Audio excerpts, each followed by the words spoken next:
ETF index mutual funds నేర్చుకుని stock మార్కెట్లో రాణించాలనుకుంటున్నారా? వెంటనే ఈ నెంబర్కి కాల్ చేయండి.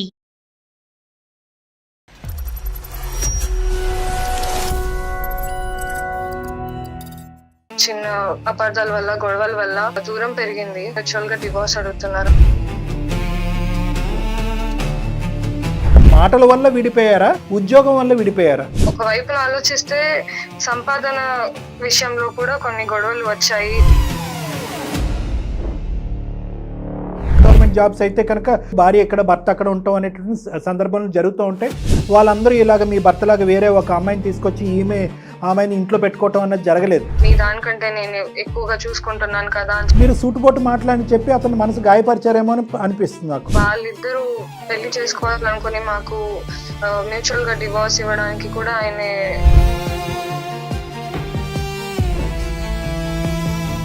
మనసుకు గాయపరిచేటటువంటి విధంగా మాట్లాడటం అనేది తప్పైతే కనుక అతను చేసినటువంటి పని తప్పున్నారా? నేను పాపను చూసుకుంటాను, నేను నా జీవితం నేను చూసుకుంటానని మాట్లాడుతున్నాడు. మరి ఇరువైపు పెద్దలకు తెలుసా అతని ప్రవర్తన ఇలా ఉందని? వాళ్ళ కొడుకు సంతోషం కంటే ఎక్కువ ఇది లేదు. ఆ అమ్మాయి ఎవరు, ఆ లింక్ ఏంటి, ఆ అమ్మాయి వెనక్కి తగ్గుతుందా లేదా, ఇతను వెనక్కి తగ్గుతాడా, తగ్గిన తర్వాత ఇద్దరు బ్రతకగలరా? అంటే ఇది ఒక చిన్న పర్సనల్ విషయమేనండి. మీ వైఫ్ మనీషా మమ్మల్ని అప్రోచ్ అయ్యారు, మాకు ఒక మెయిల్ చేశారు. తనతో మాట్లాడాల్సిన అవసరం నాకు లేదు. అనుకుపోయిందా నీ బతికెంత తను మాట్లాడే పద్ధతి చాలా వరస్ట్ సార్. అయితే అసలు నాకు అవసరం లేదు సార్. ఇప్పుడు వేరే స్త్రీని మీ జీవితంలోకి రప్పించుకోవటం అనేది ఎంతవరకు సమర్థించేటటువంటి అంశం, మరి దాని సంగతి చెప్పండి. ఇప్పుడు ఈమె నాకు వద్దని సార్. గవర్నమెంట్ జాబ్ వచ్చిందని పొగరు చాలా చూపిస్తుంది మేడం. మీరు ఇంకొక అమ్మాయితో రిలేషన్ పెట్టుకోవటం లేదా ఈవిడికి డివోర్స్ ఇవ్వటం, మరి మధ్యలో ఉన్న పాప సంగతి ఏంటండి? సార్ పాపని నేను చూసుకుంటాను సార్, దానికి ప్రాబ్లం లేదు. పాప పాప పాప పాప ప్రాణం ఉన్న పాప ఏం బొమ్మేం కాదు. బ్యాటరీ మనీషా అని ఒక ఆవిడ మెయిల్ చేశారండి. మనీషా వైఫ్ అండ్ హస్బెండ్ ఇష్యూనేనండి యాజ్ యూజువల్. కానీ అది ఎలా అంటే ఇది నిజంగా నేను ఎప్పుడు చెప్తూ ఉంటాను, నాకు అట్లా అనిపిస్తుందేమో, మీ దాకా తీసుకొస్తే మీకు కూడా అట్లా అనిపిస్తుందేమో. చిన్న చిన్న విషయాలకి ఎక్కడికో వెళ్ళిపోతున్నారు, ఏదో ఆలోచించుకుంటున్నారు, ఇండివిజువాలిటీ ఎక్కువైపోవటం, ఈగోలకి పోవటం, కాస్తైనా కాంప్రమైజ్ లేకపోవటం, హక్కుల గురించి మాట్లాడటం, బాధ్యతలు మర్చిపోవటం, జీవితాల్లో కండిషన్స్ పెట్టడం. అవును మేడం. దాంతో రిలేషన్ బ్రేక్ చేసుకోవటానికి కూడా ఏం వెనకాడట్లేదండి. అయ్యో కూర్చుందామా, మాట్లాడుకుందామా, సార్ట్అవుట్ చేసుకుందామా, లేదా అమ్మ వాళ్ళకి పెద్దవాళ్ళకి చెప్పుకుందామా, ఉండట్లా ఓన్ డెసిషన్స్ తీసేసుకుంటున్నారు. మెయిల్ చేసింది ఆవిడ, నాకు అదొకటి హ్యాపీగా అనిపించింది. సో ఒకసారి మనీషాతో మీతో మాట్లాడిపిస్తానండి. కాల్ చేసేయమంటారా? చేయండి మేడం.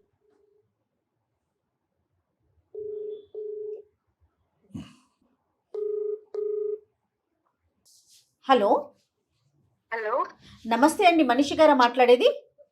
నమస్తే అండి. నమస్తే మనీష, నా పేరు జయ అండి. సుమన్ టీవీ అందమైన జీవితం ప్రోగ్రామ్ నుంచి కాల్ చేస్తున్నాను. నాతో పాటు డాక్టర్ కళ్యాణ్ చక్రవర్తి గారు ఉన్నారు. ఒక్కసారి సార్తో మాట్లాడు. మనీషా చెప్పమ్మా, నీ సమస్య ఏంటమ్మా? మీ వయసు ఎంత ఉండొచ్చు సుమారుగా? 32 ఉంటదండి. సమస్య ఏంటమ్మా చెప్పండి. మాది అరేంజ్ మ్యారేజ్ 2016 లో అయింది. ఈ కొన్ని ఇయర్స్ బాగానే గడిచిందండి. నేను గవర్నమెంట్ జాబ్ చేస్తాను. సో మా ఆయన ప్రైవేట్ జాబ్ చేస్తారు బ్యాంక్ లో. సో కొన్ని ఇయర్స్ వరకు బాగానే నచ్చింది.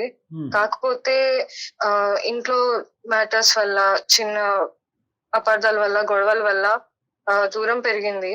ఇప్పుడు ఆయన వేరే అమ్మాయిని పెళ్లి చేసుకుందామని అనుకుంటున్నారు. మ్యూచువల్ గా డివోర్స్ అడుగుతున్నారు. నాకైతే అది ఇవ్వాలని లేదు. అంటే కనుక ఆల్మోస్ట్ 8 years 9 years అయింది. మరి అవునండి. పిల్లలమ్మా? ఒక పాప అండి, 4 years ఉంటది పాపకి. అమ్మ వాళ్ళతోనే ఉంటది పాప. తన బ్యాంక్ ఎక్కడ? ఆయన ఉప్పల్లో చేస్తారండి. ఉప్పల్లో. ఓ, మరి ఎలాగమ్మా, ఎక్కడ ఉంటున్నారు మరి? మీరిద్దరు కలిసి ఉంటారా?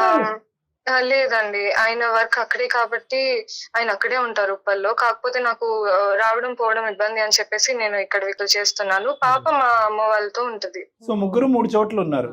అవునండి. కాదండి, వీకెండ్స్ కలవటం కానీ అట్లీస్ట్ ఇప్పుడు, ఎందుకంటే సిటీనే కదా, అట్లా ఏమైనా ప్లాన్ చేసుకున్నారా మరి ఇప్పటి వరకు ఎప్పుడైనా? లేదండి, ఒకప్పుడు బానే ఉండేది. కాకపోతే కొంచెం వర్క్ వల్ల లైక్ టైం కుదిరి రాలేదు మాకు. సో ఇప్పుడైతే చాలా తక్కువ అండి మాట్లాడుకోవడం. అంటే ఎన్ని సంవత్సరాల క్రితం అండి మీకు సమస్యలు ఎప్పటి నుంచి మొదలైనాయి? పాప పుట్టిన తర్వాత అంతవరకు కూడా బానే ఉండే.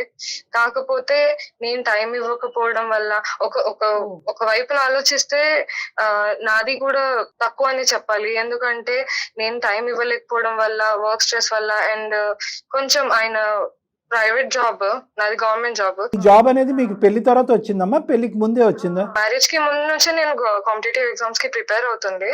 సో ఈయన మ్యారేజ్ అయిన తర్వాత ఈయన హెల్ప్ తోని నేను ఇంకా ఎగ్జామ్స్ కి ప్రొసీడ్ అవ్వడం కూడా, చదువుకోవడం ఫర్దర్ గా, అండ్ జాబ్ రావడం కూడా జరిగింది. అంటే అతను అంటే ఎంకరేజ్మెంట్ అంటే అతను ప్రోత్సాహం అమ్మా, అంటే అవునండి. అంటే ఫైనాన్షియల్ ప్రోత్సాహం లేదంటే పాప పుట్టిన తర్వాత కూడా పాపను చూసుకోవటం, ఎత్తుకోవటం, తినిపించడం ఇవన్నీ జరిగినాయా ఆ విధంగా? లేదు అండి, యాక్చువల్ గా అయితే మ్యారేజ్ అయిన తర్వాత చాలా బాగానే చూసుకున్నారు. ఆయన సంపాదన మీదే అంతా నడిచేది. నాకు జాబ్ వచ్చేంత వరకు కూడా ఇంట్లో అన్నిటికీ ఆయనే చూసుకున్నారు, అంతా బాగానే నడిచింది. నాకు జాబ్ వచ్చిన తర్వాతే కొంచెం టైం తర్వాతే ఈ గొడవలన్నీ కూడా మొదలయ్యాయి. అదే జాబ్ వచ్చాకే గొడవలు మొదలైనమ్మా, కానీ గొడవలకు కారణం ఏంటమ్మా?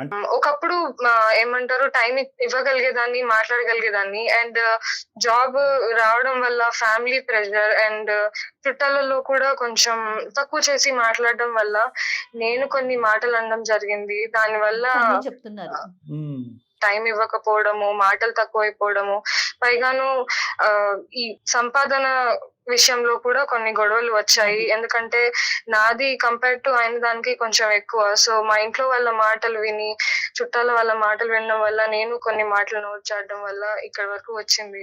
ఒక కారణం మా అమ్మ వాళ్ళ దగ్గర ఉంచడం కారణం కూడా ఉంది. ఎందుకు అంటే వాళ్ళ అమ్మ వాళ్ళు అంతగా చూసుకోలేరు, అండ్ పాప ఒక్కటి అక్కడ ఎలా ఉంటుందో అని చెప్పేసి నేను మా అమ్మ వాళ్ళ దగ్గర ఉంచాను. ఎందుకంటే ఆయన కూడా ఇంట్లో ఉండరు, వర్క్ వెళ్ళిపోతారు, నేను ఇక్కడ దూరం వచ్చి ఉంటున్నాను కదా, వాళ్ళు చూసుకోలేరు అని చెప్పి.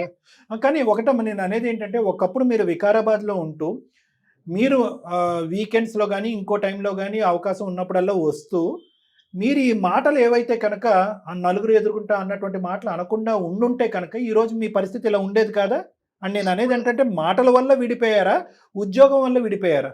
ఉద్యోగం వచ్చిన తర్వాత ఈ మాటలు అనేవి అయితే వచ్చాయి కదా, దాని వల్లే ఇంత దూరం వరకు వచ్చిందని నేను చెప్తున్నాను. ఎందుకంటే ఆ సమయంలో ఉన్న సిచ్యువేషన్ లో నేను నా నలుగురి మాటలు పట్టించుకోకుండా ఉండి ఆయనని అలా అనకపోయి ఉంటే ఇంతవరకు వచ్చేది అంటే ఒక కాదేమో. నిమిషం మనీషా, నేను ఈ ఒక్క పాయింట్ ఎందుకు అన్నానంటే కనుక, ఈరోజు మీరు మాట్లాడేటటువంటి ఈ సందర్భం సిచ్యువేషన్ సహజ సిద్ధంగా చాలా మంది ఉన్నారు. గవర్నమెంట్ ఉద్యోగం ఒక చోట అయితే కనుక private with in the state, కొంతమంది అయితే సెంట్రల్ గవర్నమెంట్ జాబ్స్ అయితే కనుక వాళ్ళు వేరే స్టేట్లో ఉంటాము, భార్య ఎక్కడ భర్త అక్కడ ఉంటాం అనేటువంటి సందర్భాలు జరుగుతూ ఉంటాయి. వాళ్ళందరూ ఇలాగ మీ భర్తలాగా వేరే ఒక అమ్మాయిని తీసుకొచ్చి ఆమెని ఇంట్లో పెట్టుకోవటం అన్నది జరగలేదు. ఇక్కడ ఏంటంటే బహుశా అతనికి కలిగినటువంటి మెయిన్ బాధ ఏంటంటే, నేను ఇంత కష్టపడి నిన్ను ఈ స్థాయి వరకు తీసుకొచ్చి నీ ఉద్యోగం వచ్చేంత వరకు నిన్ను ప్రోత్సహించి పెళ్లి కాకముందు రానటువంటి ఒక అవకాశాన్ని నేను విన్నట్టు ఉంటూ నీకు వచ్చేటటువంటి విధంగా తోడ్పడితే కనుక, వచ్చిన తర్వాత మీరు అనుకున్నటువంటి మాటలు అన్నారనేదే ప్రధానమైన అంశంగా నేను అనుకుంటున్నాను. మీరేమంటారు? మీరు సూటుపోటు మాటలని చెప్పి అతను మనసు గాయపరిచారేమో అని అనిపిస్తుంది నాకు. చాలా సార్లు అడిగాను, వదిలేసి ఇక్కడ వచ్చి ఉండండి, నేను సంపాదిస్తున్నాను కదా, కంపేర్ టు మీ దానికంటే నేను ఎక్కువగా చూసుకుంటున్నాను కదా అని చెప్పేసి కొన్ని మాటలు అన్నాను. అనకుండా ఉండాల్సిందేమో, కానీ ఇప్పుడు అదే విషయం ఇంత దాకా వస్తుందని నేను అనుకోలేదండి. మరి మీరు రియలైజ్ అవుతున్నారు ఇప్పుడు, నేను అన్నాను అనకుండా ఉండుంటే బాగుండేదని. ఇదే మాట ఆయనకి చెప్పారు ఎప్పుడైనా? ఇప్పటికే చాలా లేట్ అయిపోయింది. ఆయన వేరే అమ్మాయిని ఇష్టపడ్డము, వాళ్ళిద్దరూ పెళ్లి చేసుకోవాలనుకుని మాకు మ్యూచువల్ గా డివోర్స్ ఇవ్వడానికి కూడా ఆయన అనుకుంటున్నారు. సో కానీ నాకేంటంటే నేను రియలైజ్ అయ్యాను ఆ టైంలో అలా మాట్లాడున్నాను, కానీ ఆ ఒక విషయము ఆయన్ని దూరం చేసుకునేదాకా వస్తది అంటే నేను తీసుకోలేనండి. అమ్మ ఒకటి ఇక్కడ మీరు మాట్లాడటం అంటే మనసుకు గాయపరిచేటటువంటి విధంగా మాట్లాడటం అనేది తప్పైతే కనుక, అతను చేసినటువంటి పని తప్పున్నరా? ఒక భార్య కొన్ని మాట్లాంటది, ఒక భర్త కొన్ని మాట్లాంటాడు. అన్నంత మాత్రాన ఒక పెళ్లికి భార్యాభర్తలుగా దూరం అయిపోయి ఎవరి దారి వాళ్ళు ఈ చూసుకోకూడదు స్థానంలో కదా. వేరే వాళ్ళని కూర్చోబెడతాను ఆవిడ భార్య అంటే కనుక అది తప్పు. అందుగురించి నేనేమన్నాను, మీ తప్పు అయితే కనుక అతను చేసింది తప్పున్నారా? మీది రివర్సిబుల్, ఒక క్షమాపణ చెప్పి వెనక్కి తగ్గచ్చు. అతనిది ఆ అమ్మాయి ఎవరు, ఆ లింక్ ఏంటి, ఆ అమ్మాయి వెనక్కి తగ్గుతుందా లేదా, ఇతను వెనక్కి తగ్గుతాడా, తగ్గిన తర్వాత ఇద్దరు బ్రతకగలరా, మీ ఇద్దరి యొక్క జీవితం అనేటటువంటిది ఒక నమ్మకమైనటువంటి ప్రయాణంగా ముందు కొనసాగగలదా? ఇన్ని సమస్యలు ఉన్నాయి. మరి పాప సంగతి ఏంటి? పాప గురించి అతనేమంటాడు? ఒకటే మాట అంటున్నాడు, పాపని నేను చూసుకుంటాను, నువ్వు నీకు దగ్గర అబ్బాయిని చూసుకొని వెళ్ళి పెళ్లి చేసుకో, నేను పాపని చూసుకుంటాను, నేను నా జీవితం నేను చూసుకుంటానని మాట్లాడుతున్నాడు. సో పాపను అతను చూసుకుంటాడు, వేరే అమ్మాయితో ఉంటాడు.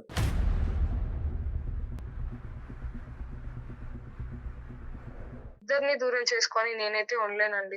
జరిగిందేదో జరిగిపోయింది అని చాలా సార్లు క్షమాపణ చెప్పడానికి ఓహో. ప్రయత్నించాను. కానీ ఆయన వినడానికి సిద్ధంగా లేడు. ఇప్పుడు ఎంతకాలం బట్టి మీరు దూరంగా ఉంటున్నారమ్మా? ఇది సంవత్సరంన్నర అవుతుందండి. మరి ఇరువైపు పెద్దలకి తెలుసా అతని ప్రవర్తన ఇలా ఉందని? నేను చాలా సార్లు మాట్లాడడానికి చూసాను. వాళ్ళ కొడుకు సంతోషం కంటే ఎక్కువ ఇది లేదు. నువ్వు ఆ రోజు అన్ని మాటలు అనకుండా ఓకే, వాళ్ళు కూడా ఆ మాట వైపే తక్కువ చేసి వెళ్ళేసి చూసావు అని చెప్పేసి, తప్పు నీదే అని చెప్పేసి అందరూ ఒకటైపోయి ఇప్పుడు నాకేం చేయాలో అర్థం కావట్లేదు. కాదమ్మా, ఇప్పుడు అతనైతే డివోర్స్ అంటున్నావు, డివోర్స్ అప్లికేషన్ పంపించాడా లేదంటే ఆ పదం వాడుతున్నాడా? ఉంటే చేసుకుందాం అన్నట్టు ఆయన జస్ట్ ప్రస్తావన తీసుకొచ్చాడు. ఇంకా అప్లికేషన్ నోట్ అవన్నీ ఇంకా ఏం రాలేదు. కాకపోతే అంత దూరం దాకా వెళ్ళకూడదు అని చెప్పేసి అంతకు ముందే నేను మీకు మెయిల్ చేయడం అనేది జరిగింది. ఓకేనమ్మా, మెయిల్ పంపించావు. ఎవరమ్మా ఈ అమ్మాయి? అతను ప్రేమించి ఏదో వాళ్ళ రిలేషన్షిప్ లో ఉన్న అమ్మాయి ఎవరు ఆవిడ? అతనితో పాటు వర్క్ చేసే అమ్మాయిని Colleague. విన్నాను. కానీ పూర్తిగా నాకు ఏవి వివరాలు లేదా తెలియదు. అమ్మాయికి పెళ్లి అయిందా లేదా అనేది కూడా తెలీదా మీకు? లేదు, నేను ఒక విషయం అయితే తెలిసినంత వరకు అంటే ఆ అమ్మాయికి పెళ్లి అవ్వలేదు అని విన్నాను. ఇష్టపడుతున్నాడు అని మాత్రం విన్నాను. కానీ అది ఎంతవరకు నడిచింది, ఆ అమ్మాయి ఏంటి అని చెప్పేసి నాకు ఎప్పుడు అంత వివరంగా నేను ఆయనతో మాట్లాడలేదు. ఒకటే మాట చెప్పారు, నేను ఒక అమ్మాయిని ఇష్టపడుతున్నాను, పెళ్లి చేసుకుందాం అనుకుంటున్నాను, నువ్వు వెళ్ళి నీ దారి నువ్వు చూసుకో, పాప నేను చూసుకుంటా, సంతోషంగా ఉంటా అని చెప్పేసి ఒకే మాట చెప్పేసి ఉన్నాడు. అమ్మాయి ఇప్పుడు ఆ అమ్మాయితో పాటు ఇతను కలిసి ఉంటున్నాడా మీరు వికారాబాద్ నుంచి రానటువంటి టైంలో? లేదండి, అవి ఏవి నాకు వివరాలు తెలీదు. అవి తెలుసుకొని ఆయనతో ఒకసారి లైక్ క్లియర్ గా మాట్లాడేసి ఏంటి ఆయన ఏమనుకుంటున్నారు నా వైపున నేను చెప్పి ఆయన అర్థం చేసుకొని మళ్ళీ తిరిగి వస్తే అంతే చాలండి. అతను తిరిగి రావాలని మేము కోరుకుంటున్నాము. ఇలాంటి కారణాల వల్ల ఏ కుటుంబం కూడా, ఏ భార్యాభర్తలు కూడా విడిపోవటానికి తావులేదు. ఎందుకంటే మీ ఇద్దరు మంచి మనుషులు, అంటే మీ ఇద్దరు రిలేషన్షిప్ అనేటటువంటిది ఈ విధంగా ఉండటానికి కొన్ని పరిస్థితులు, కొంతమంది అనవసరమైనటువంటి ఇన్వాల్వ్మెంట్, అసందర్భంగా వచ్చేటటువంటి కొన్ని మాటలు, దాంతోపాటు ఏంటంటే మీరిద్దరూ ఒక మంచి తల్లిదండ్రులు కూడా, అది కూడా మీరు గుర్తుపెట్టుకోవాలి. ఒక ఫాదర్ అండ్ మదర్గా మీకు ఇద్దరికి ప్రత్యేకమైనటువంటి పాత్ర ఉంటుంది. కానీ దాని ముందు ఏంటంటే అతనిది నిజంగా ఒక రిలేషన్షిప్పా, అది మనం అతనితో మాట్లాడితే తెలుస్తుంది. మీరేం కోరుకుంటున్నారమ్మా? ఒకప్పుడు అతను ఏమైనా రిక్వెస్ట్ చేసి ఏమైనా డిమాండ్ చేస్తే కనుక ఎటువంటి డిమాండ్లకి మీరు ఎస్ అంటారు, ఎటువంటి వాటికి మీరు నో అంటారు? మా పాప ఆయన తిరిగి వస్తారు అంటే నాకు ఆయన కంటే ఎక్కువ ఏమొద్దండి. ఎందుకంటే మేమంతా ఉన్న ఫ్యామిలీ ఏం కాదు. జాబ్ అనేది నాకు ఆయనతో పెళ్ళైన తర్వాతే వచ్చింది. అంతకుముందు నేను ఆయన సంపాదనలోనే ఉన్నాను, సంతోషంగానే ఉన్నాను. ఇప్పుడు నేను జాబ్ వచ్చింది, దాని తర్వాత ఇన్ని గొడవలు వచ్చాయని పక్కన పెడితే, ఇప్పుడు ఆయన నా లైఫ్ లో మళ్ళీ రావడానికి నేను అదే జాబ్ ని వదిలేసుకోవడానికి కూడా రెడీగా ఉన్నాను. ఏం చేద్దాం డాక్టర్ గారు? అతనితో మాట్లాడదాం మేడం మనం. అంటే ఒకటమ్మా, అంటే నాకు ఇక్కడ మరి నచ్చింది అని అనుకోవాలా, నచ్చనటువంటి అభిప్రాయం అనుకోవాలా, లేదంటే నా మనసులోంచి వచ్చే మాట నా సొంత అభిప్రాయం అనుకోండి. ఈరోజు మీ ఉద్యోగం అనేటటువంటిది మీ జీవితానికి ఒక సింబల్. ఈరోజు ఇప్పటికీ కూడా మీ హస్బెండ్ మాట్లాడి ఫోన్ పెట్టేసిన తర్వాత కూడా నేను ఒకటే అంటాను, ఇక్కడ మీరు వికారాబాద్లో ఉండటం వల్ల, ఉద్యోగం చేయటం వల్ల వచ్చినటువంటి సమస్య కాదు ఇది. మనిషి అనేటటువంటి వ్యక్తికి ఏ స్థాయి వరకు ఎదిగినా కూడా మీరు at the end of the day ఒక పరిధిలో మాట్లాడేటటువంటి అలవాటు, ఒక పరిధిలో ప్రవర్తించేటటువంటి ఆలోచన, ఈ కుటుంబానికి తగినట్టుగా ఒక తల్లి పాత్ర, ఒక భార్య పాత్ర కూడా సమపాలల్లో పోషించినట్టుగా అయితే కనుక ఈ సమస్య రాదు. I don't think so. అప్పుడు ఇప్పుడు ఇందాక మీరు అన్నారు, ఎప్పుడన్నా మీ ఆయన గారు నీ చేత ఉద్యోగం మానే అనే మాట అన్నాడా అంటే కనుక లేదండి అని అంటున్నారు. ఈరోజు మీరే ముందుకొచ్చి ఉద్యోగం వల్లే సమస్య అయితే కనుక ఉద్యోగం మానేస్తాను అని అంటున్నారు. అది కాదు, ఉద్యోగం వల్ల వచ్చినటువంటి సమస్య కంటే మీరు అన్నటువంటి మాటల వల్ల వచ్చే సమస్య. కాబట్టి మీ ఉద్యోగం అనేటటువంటిది మీ కష్టానికి ఒక ప్రతిఫలం, మీకంటూ ఒక ఐడెంటిటీ, మీకంటూ ఒక రికగ్నిషన్. ఆ విషయంలో కాంప్రమైజ్ అవ్వకూడదు మీరు అనేటటువంటిది నా అభిప్రాయం. అతను ఏం కోరుకుంటాడు అనేది మనం ఒకసారి మాట్లాడదాం. కానీ దయచేసి మీ ఐడెంటిటీని, మీ వ్యక్తిత్వాన్ని పోగొట్టుకోకండి. మరి ఒకసారి లైన్ అంటే ఆయనకి కాన్ఫరెన్స్ లోకి తీసుకుంటారండి మీరు? లేదు మేడం, నేను మీకు షేర్ చేస్తాను నంబర్, ఒకసారి మీరు మాట్లాడదాం. డెఫినెట్ గా నాకు పంపించండి. అతని పేరేంటమ్మా? సాగర్ అండి. సాగర్ గారు. ఓకే, సాగర్ మనీషా. ఓకేనమ్మా, తప్పకుండా.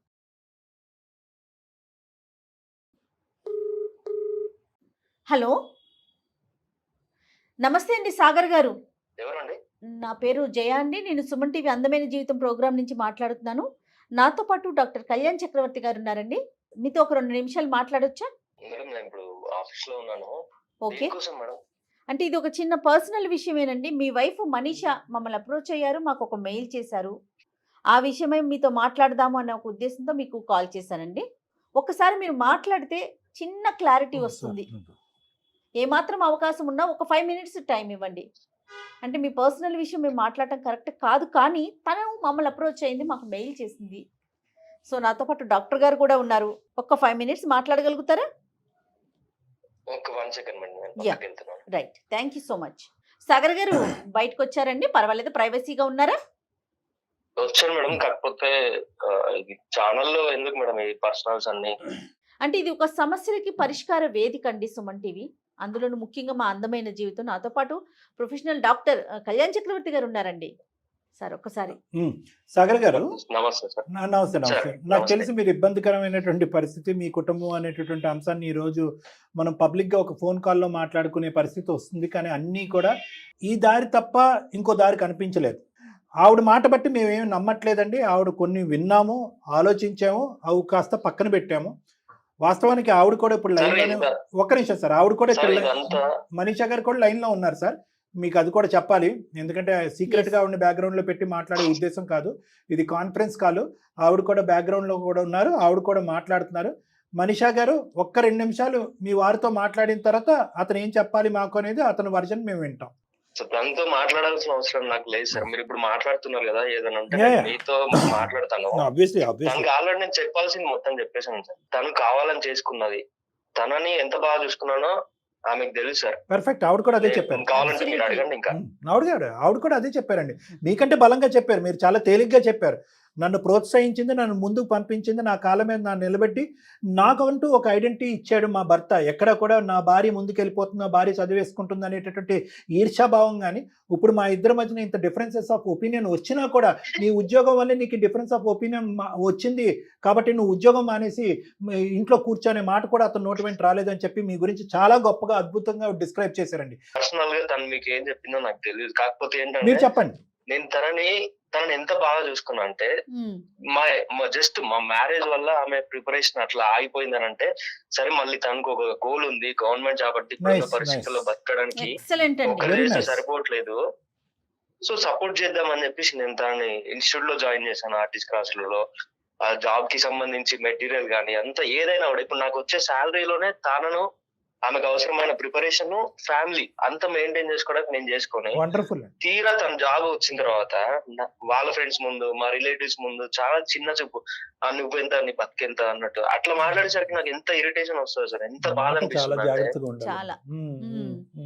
అంటే ఇప్పుడు అదొకటే కాదు సార్, ఇప్పుడు తను ఏంటంటే తను ఉన్న ప్లేస్ కి నేను వెళ్ళాలంట. ఇప్పుడు సరే అట్లా అని చెప్పి నేను కాంప్రమైజ్ అయినా కూడా పాప ఉంది, పాపని వాళ్ళ అమ్మ దగ్గర వదిలేయడము. తను సక్సెస్ఫుల్ అవ్వాలి అనే కోరికతోనే మీరు చేశారు. కానీ ఆ పోస్టింగ్ అనేటటువంటి మన చేతిలో ఉండదు కదా, అది ఎక్కడన్నా ఉండొచ్చు కదా. మీరు ఉండేటటువంటి ఉద్యోగం మారటం అనేది మీకు అవకాశం లేదు. ఆవిడ గవర్నమెంట్ ఉద్యోగం కాబట్టి పోస్టింగ్ ఎక్కడ పడితే అక్కడ ఉండటం తప్ప ఇంకో దారి లేదు. ఇది ముందస్తునే మీకు తెలుసు కదా. ఓకే, ఆవిడ తర్వాత అన్న మాటలు చాలా తప్పు మాటలు, నువ్వెంత, నీ జీవితం ఎంత అనే మాటలు చాలా తప్పు మాటలు. కానీ ఈ ఉద్యోగరీత్యా ఏర్పడినటువంటి దూరం ఏదైతే మీ ఇద్దరి మధ్యన ఉందో, ఆవిడ కూడా అది కోరుకోలేదు, అలా ఉండాలనేటటువంటిది ఆవిడ కూడా లేదు. కానీ తప్పనటువంటి పరిస్థితిలో సంపాదన, ఉద్యోగం, పరువు, ప్రతిష్ట ఇలాంటివన్నీ ఉన్నప్పుడు తప్పక చేసేటటువంటివి కదండి మనందరం. తను మాట్లాడే పద్ధతి చాలా వరస్ట్ సార్. ఎట్లా అంటే ఓకే, అది నేను ఎక్స్ప్లెయిన్ సో చేయలేకపోతున్నా. ఉద్యోగం కాకపోతే కంటే మాట నా bad. ఒక్కడి ముందు ఇప్పుడు సార్ సరే ఇప్పుడు మేమిద్దరం ఉన్నాము ఇంట్లో, ఫ్యామిలీ అంటే నేను తనని కలవడానికి వీకెండ్స్ లో వెళ్ళాల్సి వస్తుంది ఏదో ఫ్రెండ్ లాగా. తన బిహేవియర్ టోటల్ గా మారిపోయింది. అంత ముందు ఉన్న ప్రేమ అదంతా ఏం అసలు నాకు అవసరం లేదు సార్. ఇప్పుడు చాలా అంటే వరస్ట్ గా చూస్తుంది. ఆవిడ మాట తప్పు, ఆవిడ వ్యవహరించినటువంటి శైలి తప్పు, నలుగురు మధ్యన పంచాయతీ పెట్టి మీ పరువు తీయటం అనేటటువంటిది తప్పు మీద తప్పు. ఇక్కడ ఏంటంటే అతి పెద్ద గొడవ ఏదన్నా ఉంది అంటే కనుక ఒక ఈగోని డ్యామేజ్ చేయటం, ఒక పరువు తీసేటటువంటి పరిస్థితి వస్తాం. నువ్వు కావాలంటే నీ బ్రతుకు నువ్వు బ్రతుకు, నా సంపాదన ఎంత నీ సంపాదన అనేటటువంటి విధంగా చిన్న చూపు చూడటం అనేటటువంటిది పెద్ద సమస్య. అవును. వేరే స్త్రీని మీ జీవితంలోకి రప్పించుకోవటం అనేది ఎంతవరకు సమర్థించేటటువంటి అంశం. మరి Yes. దాని సంగతి చెప్పండి. నేను ఉండాల్సిన లైఫ్ ఈమెతో ఎట్లా అనుకున్నానో అదంతా కొలాప్స్ అయిపోయింది సార్. ఈమె నా లైఫ్ లోకి వచ్చినా కూడా నేను అంత హ్యాపీగా ఉండలేకపోతానేమో నాకు తెలిసి. కానీ ఏమండి? కాదండి. అటువంటి నేను ఏమైనా ఏమండి? రిక్వెస్టింగ్ గా సార్, మ్యూచువల్ గా నేను మీరు డైవర్స్ చెప్పేది ప్లాన్ చేసేదే, కాదండి డైవర్స్ అడిగేదే. సాగర్ గారు. ఆమెకు ఇప్పుడు ఈమె నాకు వద్దని సార్. వద్దంటున్నారు. నేను ఇప్పుడు డైవర్స్ అడిగేది ఎందుకంటే మ్మ్. మేడం, చెప్పండి.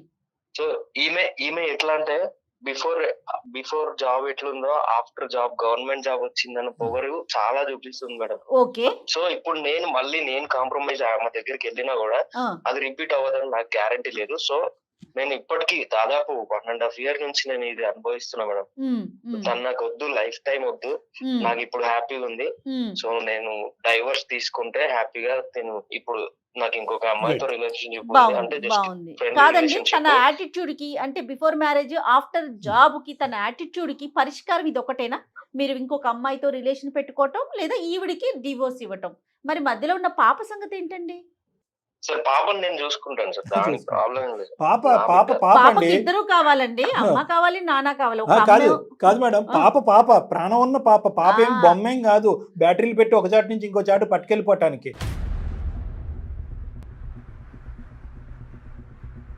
ఆ పాపకి అమ్మ మీరు పాప తరపున కూడా డెసిషన్ తీసేసుకుని ఈవిడ అమ్మ కాదు ఆవిడే అమ్మ అని చెప్పి ఇంట్రడ్యూస్ చేస్తారా మీరు? దయచేసి అలాంటి పాపం పనులు చేయొద్దు. మీలో ఒక మంచి మనిషి, ఒక మంచి భర్త, ఒక మంచి తండ్రి ఉన్నాడు. మీరు వినండి సార్, ఇందాక మేము ఎంతో గొప్పగా ఫీల్ అయ్యాం. చాలా తక్కువ మంది మగాళ్ళు చేయనటువంటి గొప్ప కార్యక్రమం, ఒక పుణ్య కార్యక్రమం మీరు చేశారు. నిజంగా పుణ్య కార్యక్రమం నిజంగా. ఎందుకంటే ఆ అమ్మాయి జీవిత ధ్యేయం అక్కడికే అయిపోయి ఉండదు. ఏం లేదు, బిడ్డను ఎత్తుకో, ఇంట్లో గిన్నెలు కడుక్కో, వంటగదిలో వంట చేసుకో, కావాలంటే పార్ట్ టైం ఏదైనా స్కూల్లో టీచర్ పని చేసుకో అని చెప్పి మీరు కూడా అనొచ్చు. అలా కాకుండానే ఫీజులు కట్టారు, పుస్తకాలు కన్నారు, కోర్సులు జాయిన్ చేయించారు, ఎన్నో త్యాగాలు చేశారు. బిడ్డను మీరు ఎత్తుకుని తిరిగారు, ఆవిడని కాలేజీకి దింపారు. ఇన్ని త్యాగాలు చేసిన తర్వాత వచ్చేటటువంటి ఫలితం ఏదైతే ఈ రోజు ఉందో అది మీరిద్దరూ అనుభవించకుండా పోయిందండి. ఎవరికీ హ్యాపీనెస్ లేదు. ప్రేమ, గౌరవము, బాధ్యత లేకుండానే మీ వైఫ్ని, మనీషాని ఆ లెవెల్ వరకు మీరు తీసుకెళ్లారా? ఈరోజు నాకు తన ప్రేమ ఇవ్వలేదు, మీకు నేను ప్రేమ ఇవ్వలేదు అనే మాట మీరు అంటున్నారు. అది ఎంత వాస్తవం? అది సార్ మీరు అంటున్నారు కదా ఈ ప్రేమ ఆప్యాయత అని. ఇన్ని రోజులు అయితే నేను ఏది మిస్ అవుతున్నానో ఈ లోన్లీనెస్ అంతా నాకు ఇప్పుడు ఈ అమ్మాయి, నేను పరిచయమైన అమ్మాయి అంటున్నా కదా, ఈమె దగ్గర నాకు దొరుకుతుంది సార్. ఇంకోటి ఏంటంటే మేమేదో బాగా చూసుకోలేదా సాగర్? నువ్వు మాట్లాడకు, నువ్వు మధ్యలో అసలు మాట్లాడకు. నేను సారా అడిగారు, సార్ చెప్తున్నా. నేను ఇది ఈమెతోనే ఏదో ఇల్లీగల్ రిలేషన్షిప్ అట్లా మెయింటైన్ చేయట్లేదు. జస్ట్ మ్యూచువల్ గా మేము మాట్లాడుకున్నాం. అది కూడా నేను డైవర్స్ తీసుకున్న తర్వాతనే ఆమెను పెళ్లి చేసుకుంటా. పాప గురించి కూడా నువ్వు ఇబ్బంది ఏం పడకు, నీకని బాగా చూసుకుంటుందని నమ్మకం నాకు ఆమె పైన ఉంది. విషయం పాపది కాదు సాగర్, నేను నిన్ను ఎప్పుడు ప్రేమగా చూసుకోలేదా? నా దగ్గర దొరికిన ప్రేమ తన దగ్గర దొరికిందని చెప్తున్నావే. నీకు తెలుస్తుంది కదా, నువ్వు ఇన్ని రోజులు బిఫోర్ జాబ్ కి ఎట్లున్నావో ఆఫ్టర్ జాబ్ అనేది నీకు అర్థమవుతుందా డిఫరెన్స్? ఒప్పుకుంటున్నా నేను చేసిన తప్పే. అలా అని చెప్పేసి వేరే అమ్మాయిని జీవితంలో తెస్తానంటే నేను ఎలా ఒప్పుకునేది?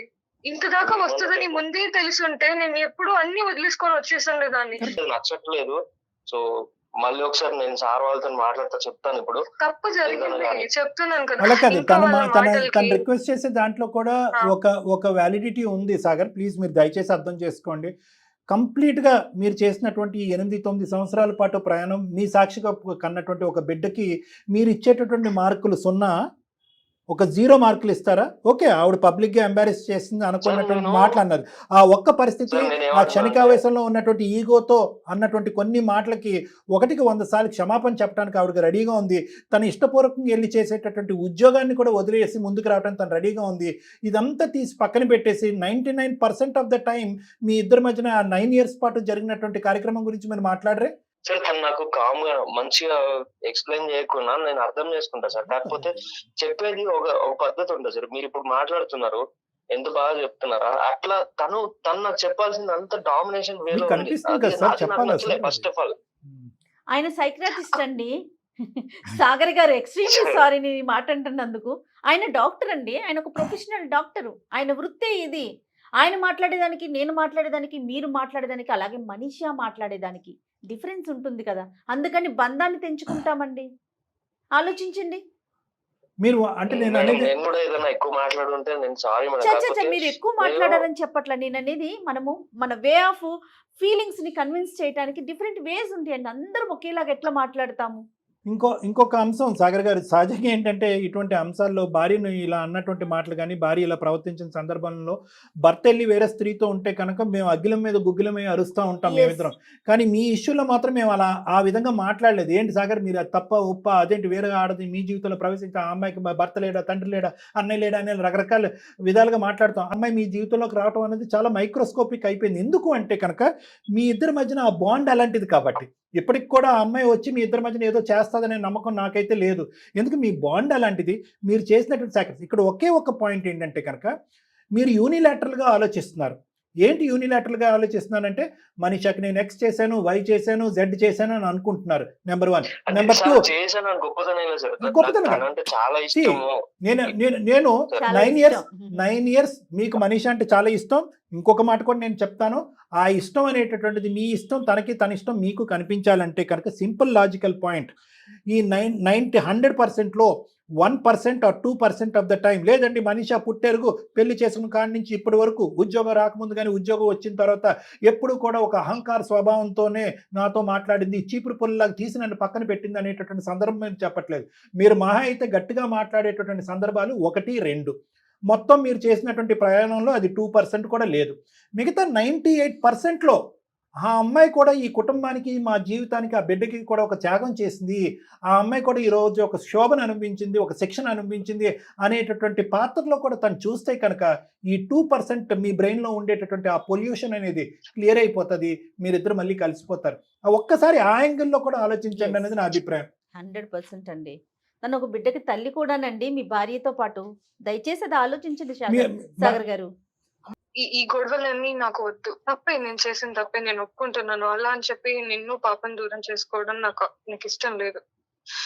నువ్వు చెప్పు, ఉద్యోగం అంతా వదిలేసి నీ దగ్గరకు వచ్చేసి ముందు ఎలా ఉన్నామో అలానే ఉందామని చెప్పు, అన్ని వదిలేసుకొని వచ్చేస్తాను సాగర్. కాకపోతే ఇలా వేరే అమ్మాయి నా లైఫ్ లోకి తెచ్చి ఇలా చేయొద్దు సాగర్. అన్ని నువ్వే బికాస్ నాకు నువ్వు ఎంతో, పాప కూడా అంతే. ఇప్పటికే నేను పాపకు దూరంగా ఉంటూ, నీకు దూరంగా ఉంటూ, వర్క్ స్ట్రెస్ అని చెప్పేసి చేశాను. ఒకప్పుడు మాటలు అన్నాను, దాని తర్వాత రియలైజ్ అయ్యి చాలా గిల్ట్ తో ఉన్నాను. నేను ఇన్ని నెలలు నీతో దూరంగా, పాపకు దూరంగా, ఇవన్నీ తట్టుకొని చాలా చూసాను సాగర్. ఇప్పుడు నువ్వు మళ్ళీ ఇప్పుడు కొన్ని రోజులు మాట్లాడుకోలేదు అంటేనే నేను ఇంత నరకం చూస్తే, నువ్వు ఇంకా నా జీవితంలోనే ఉండవు అన్న విషయాన్ని నేను ఎప్పటికీ తీసుకోలేను. ఈ గొడవని ఇక్కడ నుంచే కంప్లీట్ చేసేసి కలిసి ఉండలేము. అంటే ఆవిడ చెప్పేది ఒక్క సింపుల్ నేను లాజిక్ చెప్తాను సాగర్, ఎక్కువ మాట్లాడు. ఒకే ఒక పాయింట్, 5-6 సంవత్సరాల పాటు, ఒక 8 అటెంప్ట్ల పాటు కష్టపడి వచ్చినటువంటి ప్రియతమైనటువంటి ఒక ఉద్యోగాన్ని ఈరోజు వదిలేసి కుటుంబం కాపురం గురించి నేను ముందుకు వస్తాను, నాకు నీ ప్రేమ కావాలి, బిడ్డ కావాలి అనేటటువంటి ఆవేదన ఆవిడ చెప్పుకుంటుంది. మీరు రెడీ అంటే కనుక ఆ అమ్మాయి దానికి కూడా రెడీయే. మీరు రెడీయా? అదే కదా ఇప్పుడు అన్ని ప్రాబ్లమ్స్ ఆ వికారాబాద్ లో ఉన్న ఉద్యోగం చేయడం వల్లే. జాబ్ మానేసి రమ్మని నేను ఏం చెప్పాను సార్, ఎందుకంటే నేను ఎంత ఇప్పుడు మీరు చూస్తున్నారు సార్, ఏంటంటే తను ఎంత కష్టపడి చదివించామనేది నేను చెప్పట్లేదు, గొప్పలు చెప్పుకోవట్లేదు. తనకు కూడా ఉంది, ఇంట్రెస్ట్ ఉంది, ఆ గోల్ ఉంది కాబట్టి తను జాబ్ కొట్టుకుంది. అటువంటిది అది వదిలేసి మొత్తం నాతోనే ఉండాలి, అది వదిలేసి వస్తా అట్లా అని చెప్పారు. అట్లా అని చెప్పి నేను కూడా ఈగోయిస్టిక్ గేమ్ లేను సార్, తెలుసుకోవాలి అది ఇదని ఏం కూడా. మరి మధ్యలో ఆ అమ్మాయి సంగతి ఏంటి సాగర్? సార్ చెప్పాను కదా సార్, మేమేమి ఇల్లీగల్ రిలేషన్షిప్ లో లేము, జస్ట్ ఫ్రెండ్లీగా అండ్ అనుకున్నాం సార్ మేము. Okay, very good. నాకేంటంటే తిను నేను మ్యారేజ్ చేసుకుందాం అనుకున్నా, అది కూడా డైవర్స్ నాకు వచ్చిన తర్వాత ముచ్చటే కదా. అదేలేండి, ఏదేమైనా నిర్ణయం అయితే తీసుకున్నారు కదా. ఒకటి చెప్తాను సాగర్, మాకు కాలు కలపకపోయినా కూడా మీరైతే డైవర్స్ తీసుకునే బ్యాచ్ కాదు, అదైతే నాకు తెలుసు. ఎందుకంటే కనుక మీ ఇద్దరి మధ్యన బాండ్ చాలా డీప్ రూటెడ్ పాతాళలోకం అంత ఉంది. ఓకే, లవ్ కానీ ఏదో తాత్కాలికంగా ఫోన్ బ్లాక్ చేసుకోవటం, దూరం చేసుకోవటం, ఆ అమ్మాయిలో మార్పు రావడానికి నువ్వు ఒక ప్రయత్నం చేస్తున్నావు, రియలైజ్ అవడానికి ఒక ప్రయత్నం చేస్తున్నావు. ప్లస్ ఇంకో అమ్మాయి ఎవరైతే వచ్చిందో ఆ అమ్మాయి తూతూ మంత్రం, తుమ్మితే ఊడినటువంటి ముక్కు లాంటిది. అక్కడేమి అక్రమ సంబంధం విక్రమ సంబంధం ఏమీ లేదు. కాబట్టి ఇక్కడ ఒక్కటైతే గుర్తుపెట్టుకో, మీకు ఆ అమ్మాయి కావాలి అని అనుకుంటుంది, ఆఖరికి ఉద్యోగం కూడా వదిలేసి ముందుకు రావాలి అని అనుకుంటుంది. మీకు అది ఇష్టం లేదు, మరి ఏం కావాలి మీకు? సార్ నేను చాలా కన్ఫ్యూజన్ లో ఉన్నాను సార్, అంతా నాకేం అర్థం అట్లా. ఒక ట్రాక్ లో వెళ్ళారు కాబట్టి ఈ అమ్మాయి చేసినటువంటి పని మీకు నచ్చట్లేదు కాబట్టి వేరే అమ్మాయి చూపెట్టేటువంటి ప్రేమ ఆప్యాయత మీకు ఆటోమేటిక్గా నచ్చటం అనేది సహజమే. కానీ మీరు చెప్పినటువంటి మాకు శుభవార్త ఏదన్నా ఉంది అంటే కనుక మా ఇద్దరి మధ్యన ఏది ఆ అమ్మాయి వేరే అమ్మాయి మీకు మధ్యన ఎటువంటి బాండు బంధం కానీ ఏమీ లేదు. ఈరోజు గుడ్ బై చెప్తే గుడ్ బై అనేది. సో మనకి చాలా వరకు 70-75% ఆఫ్ ద లైన్ క్లియర్. లేదండి ఆ అమ్మాయికి నేను ప్రామిస్ చేశాను, ఆ అమ్మాయికి నా గురించి వెయిట్ చేస్తూ ఉంటుంది, ఆ అమ్మాయి కూడా విడాకులు ఇవ్వడానికి రెడీ, ఈ స్టోరీ చెప్పారంటే కనుక మా తల్లు ఎక్కడ పెట్టుకోవాలో మాకే తెలియదు. సో అట్లీస్ట్ అది క్లియర్. ఇక్కడ ఓన్లీ ఒక్కటే మీరు గుర్తుపెట్టుకోవాల్సింది, ఎంత కాదనుకున్నా కూడా ఆ అమ్మాయికి ఒక హోదాతో కూడినటువంటి ఒక ఉద్యోగం, ఒక గవర్నమెంట్ ఉద్యోగం. సో ఆ అమ్మాయి ఆఫీసులోంచి వెళ్ళటం దగ్గర నుంచి బయటకు వచ్చేంత వరకు నలుగురు నమస్కారం మేడం, గుడ్ మార్నింగ్ మేడం, ఇలా రకరకాలు ఉంటాయి. ఒక గౌరవం ఉంటుంది. సో ఈ డిఫరెన్స్ అనేటటువంటిది ఆ అమ్మాయి ఉద్యోగం చేస్తున్నంత కాలం మీకు కనిపిస్తూ ఉంటుంది. కొన్ని సందర్భాల్లో మీరు ఏదైనా పెళ్ళికి కానీ ఏదైనా ఫంక్షన్కి వెళ్తే కనుక ఆవిడతో కొంతమంది మాట్లాడటానికి ఇంట్రెస్ట్ చూపెడతారు, మీతో మాట్లాడటానికి ఇంట్రెస్ట్ చూపెట్టరు. సో ఇటువంటి difference of opinion and variation అనేటటువంటిది చాలా సందర్భాల్లో చాలా చోట్ల కనిపిస్తుంది. ఎందుకంటే ఆ అమ్మాయి సెలెక్ట్ చేసుకున్నటువంటి ఉద్యోగం అది. ఇక్కడ ఏదన్నా మారాలి అంటే కనుక పరిస్థితులు మారవు, ఉద్యోగం మారదు, ఇచ్చేటటువంటి మర్యాదలు మారవు, అవన్నీ అలాగే ఇంకా ఉంటాయి, పెరుగుతాయి. పెరుగుతాయి. ఇక్కడ మారవలసింది ఏంటంటే యాక్సెప్టెన్స్. నా భార్యకు ఆ గౌరవం వస్తుంది అంటే ఆ గౌరవం నాకు వస్తున్నట్టే. నా భార్య ఈరోజు అంత కష్టపడుతుందంటే నా కుటుంబం గురించి కష్టపడుతున్నట్టే. నా భార్య ₹1 సంపాదిస్తుందంటే కనుక నా కుటుంబం గురించి సంపాదిస్తున్నట్టే. నా భార్య నా బిడ్డను వదిలేసి వాళ్ళ అమ్మ ఇంట్లో పెట్టి అక్కడికి వెళ్ళి చేస్తుందంటే నేను చేసినటువంటి త్యాగం కంటే నా భార్య చేసేటటువంటి త్యాగం గొప్పది అని చెప్పి మీ యొక్క భార్య యొక్క షూస్లోకి వెళ్ళి మీరు కాసేపు ఆలోచించగలిగితే కనుక ఈ బంధం ఎప్పటికీ విడిపోదండి. ఇందాక నేను చెప్పాను కదా, మీరు మా దగ్గర రాకపోయినా కూడా మీరు డైవర్స్ ఇచ్చేటటువంటి కపుల్ అయితే కాదు. మీరు మీ ఇద్దరి మధ్యన ఉండేటటువంటిది నా మాటల కంటే మించినటువంటి మంత్రం ఏదన్నా ఉందంటే మీ బాండ్, అది చాలా విలువైనటువంటి బాండ్, దాన్ని నిలబెట్టుకోండి. దీంట్లో ఎటువంటి కన్ఫ్యూజన్ లేదు. ఈ ప్రౌడ్నెస్ అది అండి. ఇప్పుడు ఈమెకి వచ్చేది ఏదైతే అది ఇమ్మెచ్యూరిటీ వల్ల తెలియక మాట్లాడినట్టు. ఆమె నోట్ నుంచి నేను వినలేకపోతున్నా సార్, అది ప్రాబ్లం. ఏమండి ఆవిడ చెప్పింది ఇందాక, అది 2% ఆఫ్ ద ప్రాబ్లమే. అమాయకత్వంతో, తెలివి తక్కువతనంతో, లేదంటే అనాలోచితంతో, లేదంటే కోపంతో, క్షణికావేశంలో అన్నటువంటి 4 మాటలు అవి. ఎల్లకాలం మాట్లాడే మాటలు కాదు. ఆవిడకి చాలా బుద్ధి వచ్చింది, ఆలోచన చాలా మెచ్యూరిటీ లెవెల్స్ వచ్చింది. ఆ మాటలు తీసి కాస్త పక్కన పెట్టి భవిష్యత్తు గురించి ఇద్దరు ఆలోచించండి. ఏమంటారు మనీషా? మీ హస్బెండ్ యొక్క రెస్పాన్సిబిలిటీ కూడా మీ మీద ఉంది. ఏదైతే కనుక మీరు బయట వచ్చేటటువంటి ఒక ఎలివేషన్ అవనియండి, ఒక గౌరవం అవనియండి, ఒక రెస్పెక్ట్ అవనియండి, అది ఇంటి గడప దగ్గర వదిలేసి మీరు ఇంటి లోపలికి ఎంటర్ అవ్వాలి. ఎందుకంటే ఇంట్లో మీరు at the end of the ఇంట్లో మీరు ఒక శ్రీమతి, ఒక భార్య, ఒక తల్లి. ఈ పాత్ర కంప్లీట్లీ డిఫరెంట్. నెంబర్ 1. నెంబర్ 2 ఏంటంటే కనుక అది వదిలేయాలమ్మా. అది వదలకపోతే కనుక ఇంటికి వచ్చిన తర్వాత మీకు ఎలా అనిపిస్తుంది అంటే కనుక అక్కడ XYZ అనేటటువంటి వాళ్ళు ఈ స్థాయి రెస్పెక్ట్ వస్తే కనుక ఇక్కడ ఇంటికి వచ్చిన తర్వాత వంట వండాలి, గిన్నెలు కడగాలని మా హస్బెండ్ మాట్లాడటం ఏంటి, ఈ విధమైనటువంటి ఈగో కాన్ఫ్లిక్ట్స్ రావడానికి చాలా అవకాశం ఉంటుంది. కాబట్టి ఆ కోట్ ఏదైతే మీరు వేసుకున్నటువంటి ఆ కోట్ ఏదైతే ఉందో, ఆ రెస్పాన్సిబిలిటీ కోట్ అనేటటువంటిది ఇంటి గడప దగ్గర వదిలేసిన తర్వాత ఇంట్లోకి ఎంటర్ అవ్వాలి. నెంబర్ 1. నెంబర్ 2 ఏంటంటే అవకాశం ఉన్నప్పుడల్లా పని అనేది చాలా ఇంపార్టెంట్ అమ్మ. రెస్పాన్సిబిలిటీ అనేది గవర్నమెంట్ జాబ్ చేసే కొద్దీ పని ఉంటూనే ఉంటుంది. మీరు చేస్తూ ఉంటే కనుక నలుగురు చేయించుకుని ఉంటే ఉంటారా, ఆ పనిని విస్మరించమని నేను అనట్లేదు. అవకాశం ఉంటే కనుక ఎన్ని సందర్భాల్లో మీరు ఇక్కడికి రాగలిగితే అన్ని సందర్భాల్లో రావటం ఇంపార్టెంట్. ఒకటే చెప్దాం అనుకుంటున్నాను. జరిగినవన్నీ కూడా ఒక పాయింట్ ఆఫ్ టైం లో అందరు నలుగురు మాటలు విని నేను మాటలు అన్నాను. అదంతా కూడా నేను ఇప్పుడు ఆయన అవన్నీ కూడా మనసులో పెట్టుకోకూడదని అనుకుంటున్నాను. క్షమాపణ అడుగుతున్నాను హార్ట్ఫుల్ గా. ఆయన లేనిది నాకు ఈ జాబ్ లేదు, ఫ్యామిలీ లేదు, ఏది లేదు. అంటే మనిషి నాకు ఆయన అంటే చాలా అండి. సూపర్ అండి, చాలా హ్యాపీగా అనిపిస్తుంది. ఇంకొక విషయం అండి, ఆయన వల్ల జాబ్ రావటం వల్ల ఇప్పుడు రెస్పెక్ట్ ఇవ్వటం అది కూడా కరెక్ట్ కాదండి. ఆయన వల్ల వచ్చినా రాకపోయినా ఎలాంటి పొజిషన్ లో ఉన్నా ఒక భార్య, ఒక స్త్రీ, ఒక కూతురు, ఒక అమ్మ, ఒక అక్క, ఒక చెల్లి అండి. మనం దయచేసి అది ఆలోచించండి. ఆయన వల్ల నాకు జాబ్ వచ్చింది కాబట్టి నేను ఆయనకి రెస్పెక్ట్, అది కానే కాదండి. మీకు మేము చెప్పాలా చెప్పండి? మంచి పొజిషన్లో ఉన్నారు, మంచి జాబ్ చేస్తున్నారు, నలుగురికి చెప్పే దాంట్లో ఉన్నారు. ఈరోజు కళ్యాణ్ గారు చెప్పింది వింటే ఒక స్త్రీగా నాకు ఎంత ఆనందం అనిపించింది అంటే, చాలా పర్సనల్గా చెప్తున్నాను కళ్యాణ్ గారు, చాలా ఆనందం అనిపించిందండి. అది మళ్ళీ మాట్లాడతాను. సాగర్ చెప్పండి. సాగర్ మేడం, ఇది మనీషతో మాట్లాడతాను. నాకు అంటే నీ మీద లవ్ ఎంతో నీకు తెలుసు. కాకపోతే నువ్వు ఇప్పుడు ఎట్లయితే రియలైజ్ అయినావో అది కంటిన్యూగా నీ బిహేవియర్ లో మళ్ళీ ఏం తేడా రావద్దు అంటే నాకు హ్యాపీ నీతో ఉండడం. సో ఏదన్నా ఉంటే మళ్ళీ కలిసి మాట్లాడదాం. మనీషా, ఇంకా ఏమైనా డిఫరెన్స్ ఆఫ్ ఒపీనియన్ ఉంటే కనుక ఒకసారి వచ్చి నాతో మాట్లాడండి అమ్మా. Thank you sir. Okay Sagar, Manisha all the best అమ్మా. Thank you so much. కానీ మీరు మాట్లాడుకునేటప్పుడు అయిపోయిన నిన్నటి రోజు గురించి మాత్రం దయచేసి డిస్కస్ చేసుకోవద్దండి. రేపటి కోసం మాత్రమే. ఫ్యూచర్ గురించి, మీ పాప గురించి చక్కగా మాట్లాడుకోండి, హ్యాపీగా ఉండండి. ఆల్ ది బెస్ట్ అమ్మా. Thank you so much sir. God bless both of you. All the best. Take care. తను కన్ఫ్యూజన్ అంటే ఎక్కడికో వెళ్ళిపోతుంది, బంధం అయిపోయింది అనుకుంది కదా, తను క్లోజ్ అయింది అనుకునేసరికి తను అంటే ఆ హ్యాపీనెస్ లో తనకి అర్థం కావట్లేదు యాక్చువల్గా. కానీ చాలా మంచి విషయం చెప్పారండి. దీని ద్వారా ప్రేక్షకులందరూ కూడా తెలుసుకోవాల్సిన ఒక మంచి అద్భుతమైన విషయం. ఏ పొజిషన్లోనో ఉండేవండి మీరు అన్నట్లుగా ఒక పొజిషన్ లో ఉన్నప్పుడు ఆటోమేటిక్ గా క్లాపింగ్స్ ఎక్కువ అవుతాయి, ప్లీజింగ్స్ ఎక్కువ అవుతాయి, అవి అక్కడి వరకే ఆ ఎలివేషన్ వస్తుంది. ఎలివేషన్ వస్తుంది. నేను అందుకే అన్న నా కోట్ బయట వదిలేయాలి. వదిలేయాలి. ఆ పక్కన ఉన్న వాళ్ళు కూడా యాక్సెప్ట్ చేయాలి. ఓకే, తన పొజిషన్ కి తనకి ఇది వచ్చింది, అంతే. సూపర్, అది నాకు కూడా ఒక గౌరవం అని తీసుకోవాలి. వీళ్ళు కూడా దాన్ని తలకెక్కించుకోకుండా ఉంటే, తలకెక్కించుకోవటం కరెక్ట్ పాయింట్. ముందు ఒక భార్య, ఒక స్త్రీ, నేను ఇందాక తనకు కూడా అదే చెప్పానండి, ఇవన్నీ సేమ్ కదా, అవి ఎక్కడా మారవు కదా. అవునండి, చాలా థ్యాంక్స్, పర్మనెంట్ పోస్ట్. చాలా చాలా మంచి మాటలు చెప్పారు. Thank you, Jaya. Thank you so much అండి. నమస్తే. నమస్తే.